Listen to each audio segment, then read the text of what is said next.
sobre esta locación. Escuchamos con mucha atención. Muchas gracias.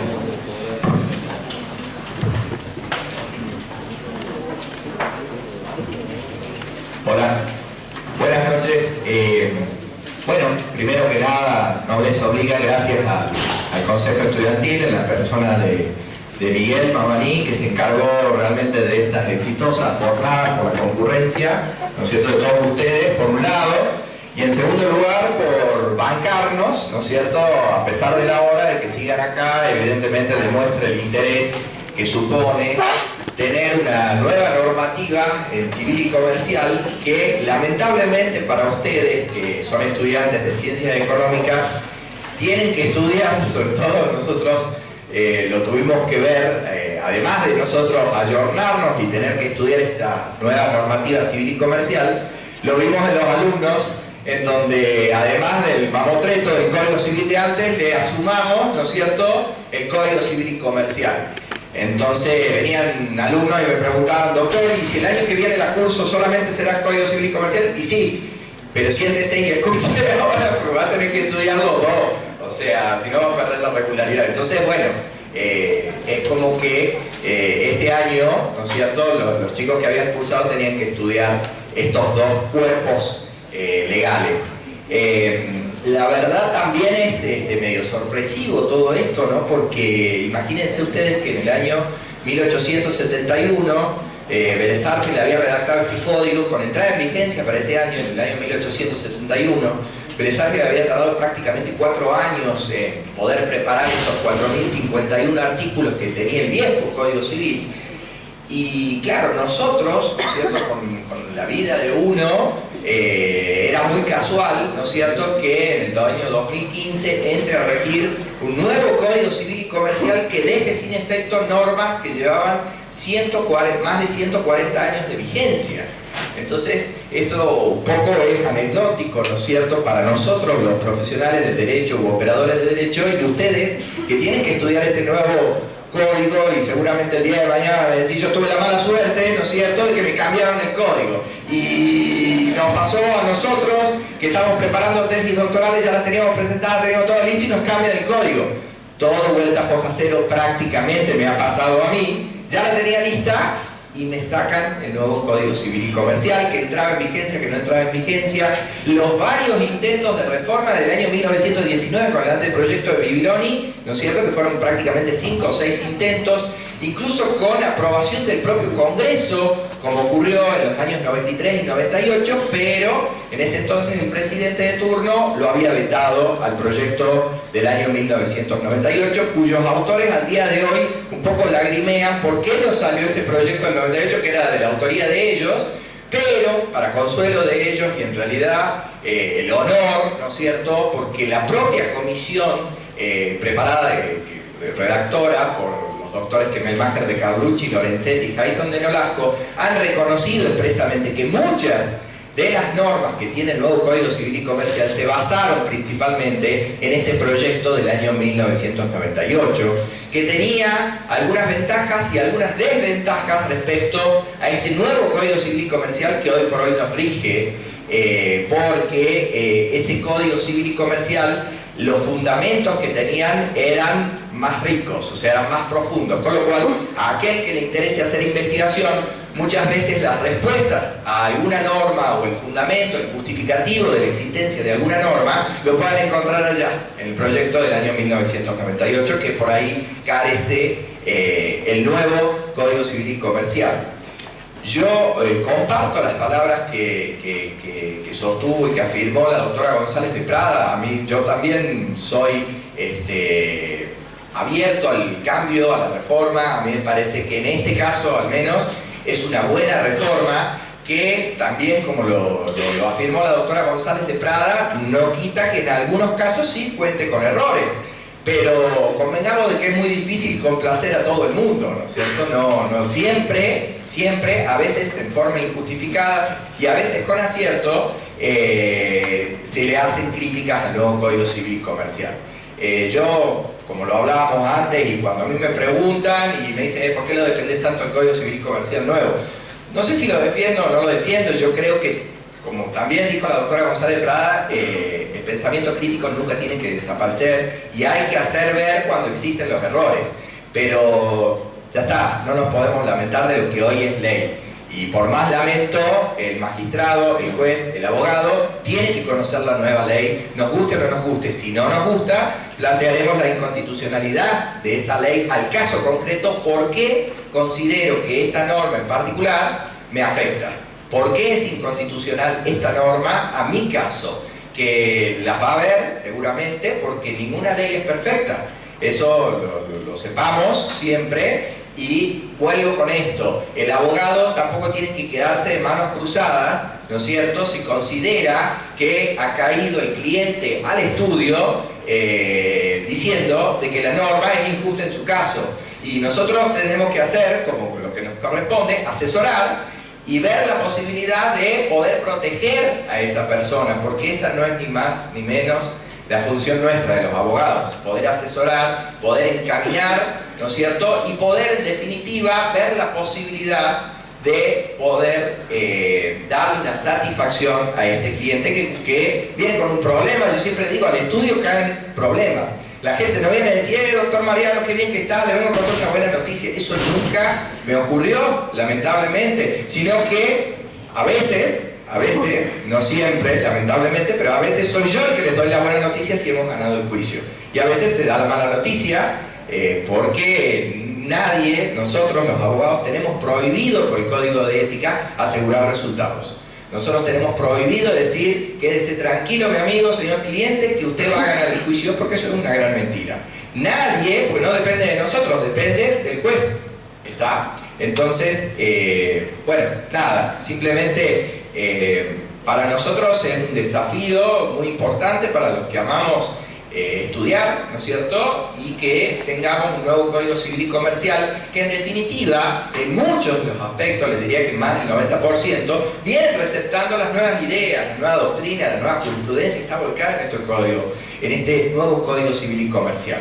Entonces, palabras de aliento simplemente para que abran el código y pónganse a estudiar, porque también es cierto que los nuevos términos, las nuevas palabras, la nueva letra utilizada en el nuevo Código Civil y Comercial es más fácil para el ciudadano común.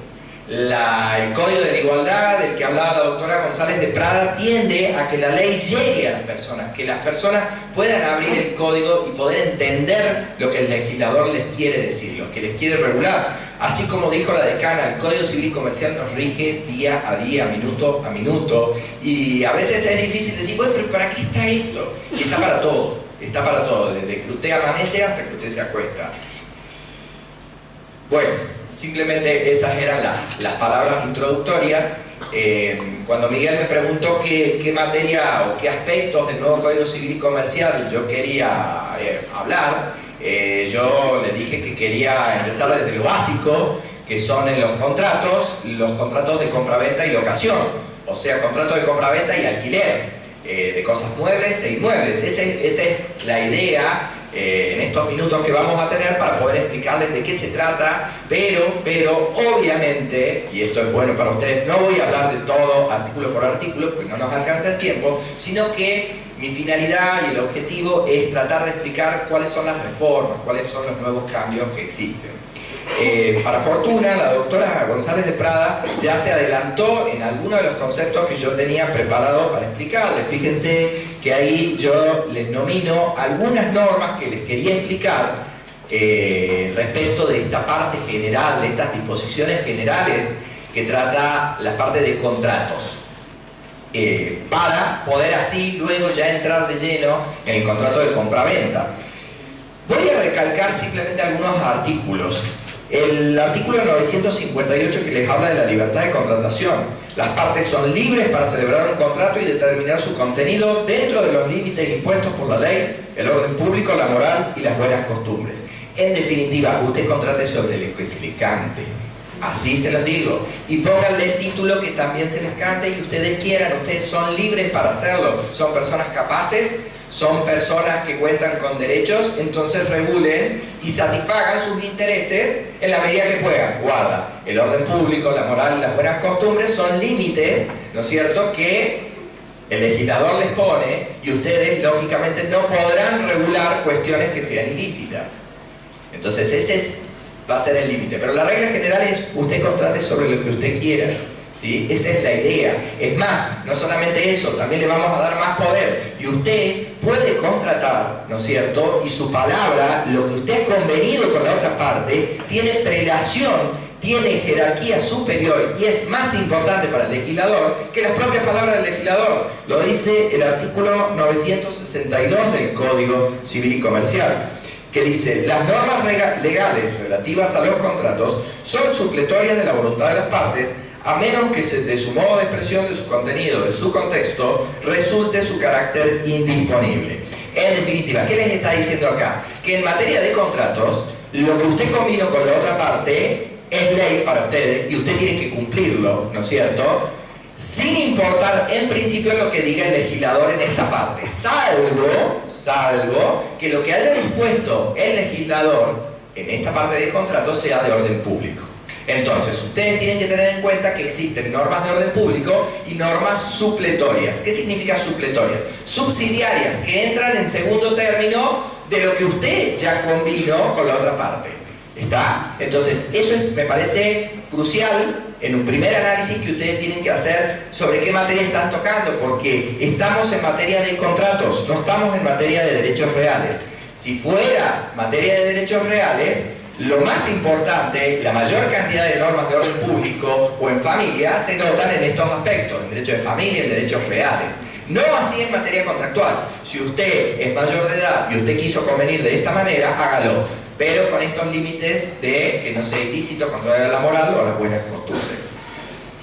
Yo vuelvo también a repetir una norma que ha dicho, que ha leído la doctora González de Prada, que es el artículo 965 de este nuevo Código Civil y Comercial, que les dice derecho de propiedad. Los derechos resultantes de los contratos integran el derecho de propiedad del contratante. Esto es fundamental, esto es muy importante, porque sobre todo en compra-venta, nosotros cuando hablamos de contrato de compra-venta estamos hablando de que voy a vender una cosa a cambio de un precio cierto en dinero, una cosa, pero este objeto hoy por hoy ha sido ampliado y lo venía reconociendo ya la jurisprudencia, como sostuvo la doctora González de Prada, de que los derechos también forman parte de mi patrimonio. O sea que cuando ustedes como contadores el día de mañana vayan a ver cuál es mi patrimonio, mi activo, lo componen también los derechos que yo tengo. ¿Está? Yo puedo tener un boleto de compraventa donde todavía no se me otorgó la posesión y sin embargo, ¿quién va a discutir de que tengo un derecho? Tengo un derecho de crédito a exigir la escrituración de la cosa y tengo el derecho a pedir la entrega de la cosa en base a este contrato. ¿Está? Y el contrato podrá ser material, pero no es la cosa en sí que yo persigo, sino que es ese derecho que yo persigo, ¿no es cierto?, para hacer valer para que me entreguen la cosa. Con lo cual, lo que les estoy diciendo es que, sobre todo en materia de contrato de compra-venta, el comprador no tiene un derecho inmediato y directo sobre la cosa. El comprador tiene un derecho de propiedad, ¿no es cierto?, a que el vendedor le haga entrega de la cosa, pero no la cosa misma.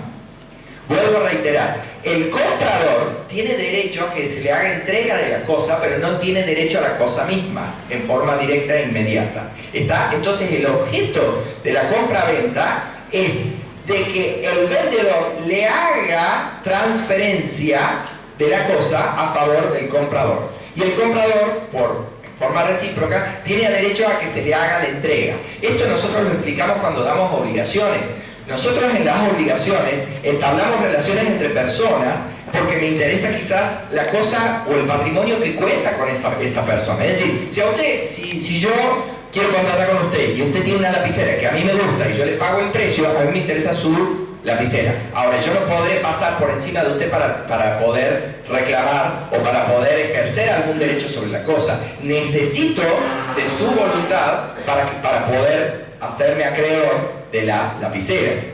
¿Está claro?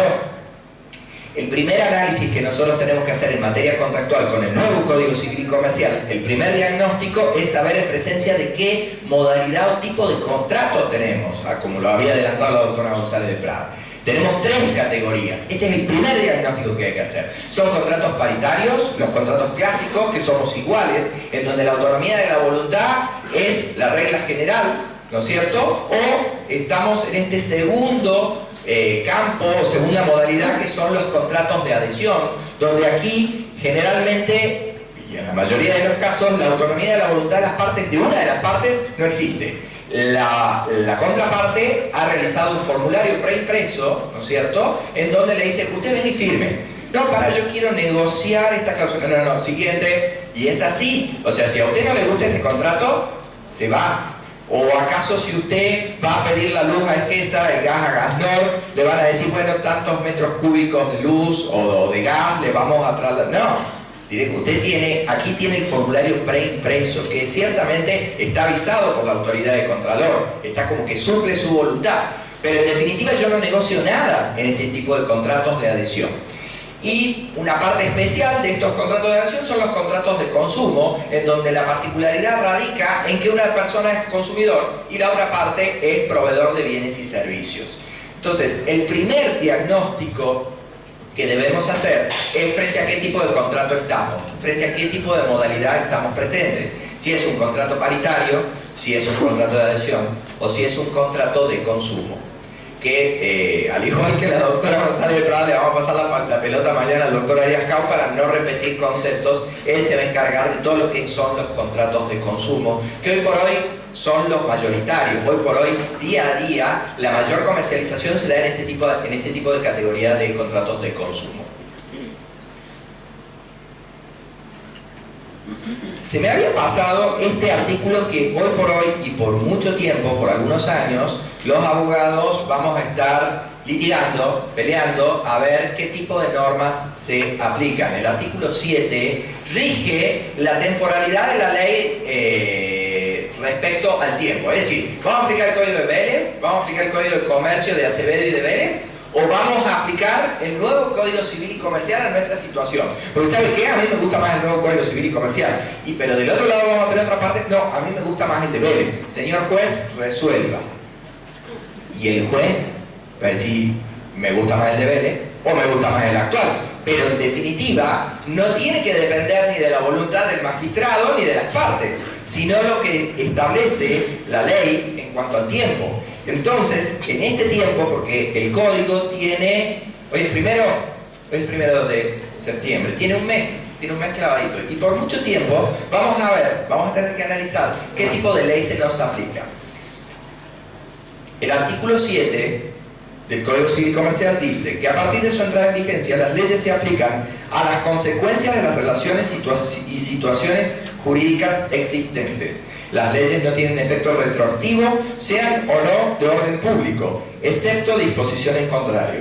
La retroactividad establecida por la ley no puede afectar derechos amparados por garantías constitucionales. Y hay un tercer párrafo. En materia contractual, yo quiero que les quede a ustedes en claro, ¿no es cierto?, que como principio general vamos a respetar la voluntad de las partes, vamos a respetar la autonomía de la voluntad de las partes que han creado este contrato y se sujetaron a estas leyes. La nueva ley va a respetar este contrato y estas leyes que usted, o esta voluntad que usted ha tenido al contratar, la vamos a respetar, ¿sí? Eso en tanto y en cuanto vuelvo con la categoría de las leyes. Las leyes pueden ser de orden público o pueden ser normas supletorias.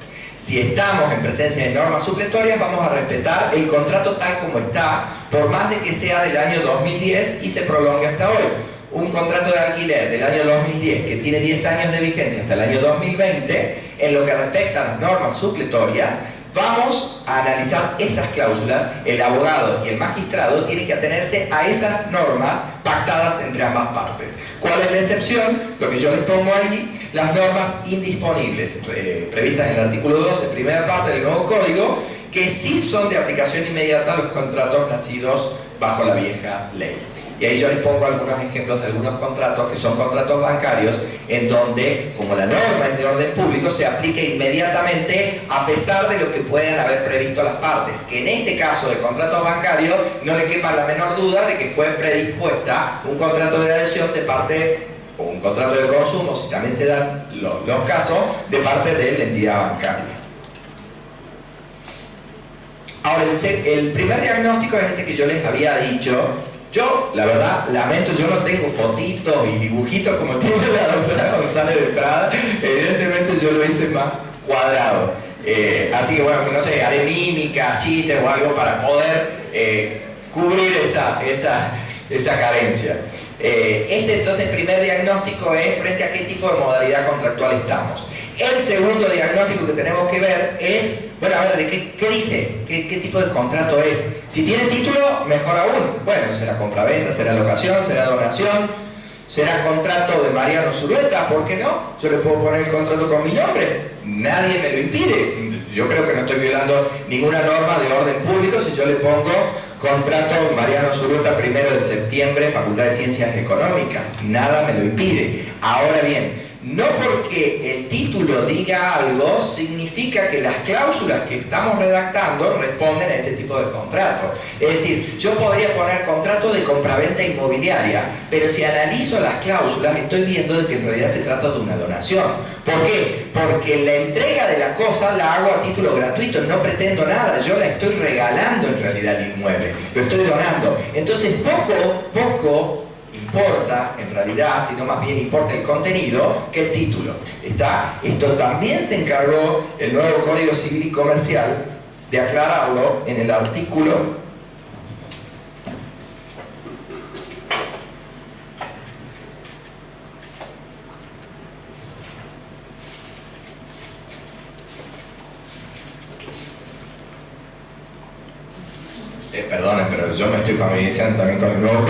1127 del nuevo Código Civil y Comercial, que les dice, naturaleza del contrato. El contrato no debe ser juzgado como de compraventa, aunque las partes así lo estipulen, si para ser tal le falta algún requisito esencial.